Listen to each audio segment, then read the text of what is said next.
ഈ വിനയകുമാറും ഈ മോഹനും യഥാർത്ഥത്തിൽ ഇവർ രണ്ടുപേരും കുറ്റം സമ്മതിച്ചു എന്ന രീതിയിൽ വാർത്ത വരുന്നു. മാത്രമല്ല ചെറിയ പ്രകോപനത്തിലാണ് ഈ അരും കൊല ഇവർ ചെയ്തത് എന്നുകൂടി നമുക്ക് വിശ്വസിക്കേണ്ടിയിരിക്കുന്നു.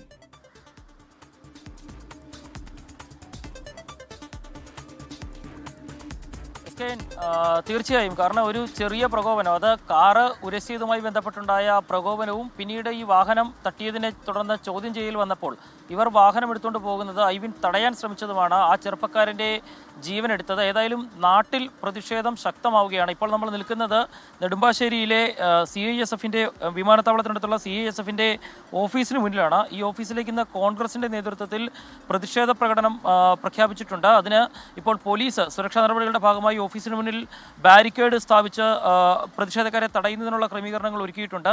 ഏതായാലും അന്വേഷണം വളരെ വേഗത്തിൽ തന്നെ മുന്നോട്ട് കൊണ്ടുപോകാൻ പോലീസിന് കഴിഞ്ഞു. പ്രത്യേകിച്ച് നേരത്തെ വിഷ്ണു പറഞ്ഞ പോലെ ആ CCTV ദൃശ്യങ്ങൾ ലഭിച്ചതും ഈ മരിക്കുന്നതിന് തൊട്ട് മുൻപ് വരെയുള്ള ദൃശ്യങ്ങൾ ഐവിൻ സ്വന്തം മൊബൈൽ ഫോണിൽ പകർത്തിയതുമൊക്കെ പ്രതികൾക്കെതിരായ തെളിവാണ്. ഇതിലെ ഒരു പ്രതി ഈ അപകടമുണ്ടാക്കിയ ശേഷം ക്വാർട്ടേഴ്സിൽ വന്ന് ഇന്നലെ ഇവിടെ ജോലിക്കെത്തി, ഈ ഓഫീസിലേക്ക് ജോലിക്കെത്തുകയുണ്ടായിരുന്നു. ഇവിടുത്തെ സഹപ്രവർത്തകരോട് പോലും ഇക്കാര്യം പറഞ്ഞിരുന്നില്ല. ഇവിടെ നിന്നാണ് ഒരു പ്രതിയെ പോലീസ് കസ്റ്റഡിയിലെടുക്കുകയും പിന്നീട് അറസ്റ്റ് രേഖപ്പെടുത്തുകയും ചെയ്തത്.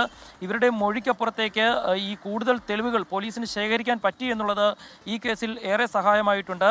നിലവിൽ ഇന്ന് ഉച്ചയ്ക്ക് 12 മുതൽ തുറവൂർ പഞ്ചായത്തിൽ പഞ്ചായത്ത് ഭരണസമിതിയുടെ പ്രഖ്യാപനത്തെ തുടർന്ന് കടകളടച്ചിട്ട് ഒരു ഹർത്താൽ പ്രതീതിയിൽ ഐവിനോടുള്ള ആദരസൂചകമായിട്ട് കടകളടച്ചിടാനായിട്ട് ഇപ്പോൾ നാട്ടുകാർ തീരുമാനിച്ചിട്ടുണ്ട്.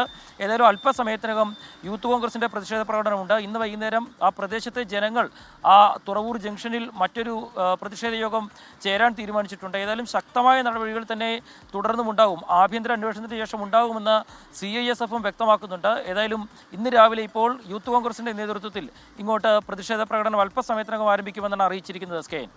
ഓക്കെ, ശ്യാംകുമാറാണ് വിവരങ്ങൾ നൽകിയത്. എന്തായാലും ഈ CISF ഉദ്യോഗസ്ഥന്മാർ ചെയ്തത് അതിനീചമായ കാര്യമാണ്. ഇത്തരം ആളുകളുണ്ടെങ്കിൽ അവരെയൊക്കെ മര്യാദരാമന്മാരാക്കാൻ പ്രത്യേക ട്രെയിനിങ് തന്നെ ഡിപ്പാർട്ട്മെൻറ്റ് നൽകട്ടെ എന്നാണ് നമുക്ക് പറയാനുള്ളത്.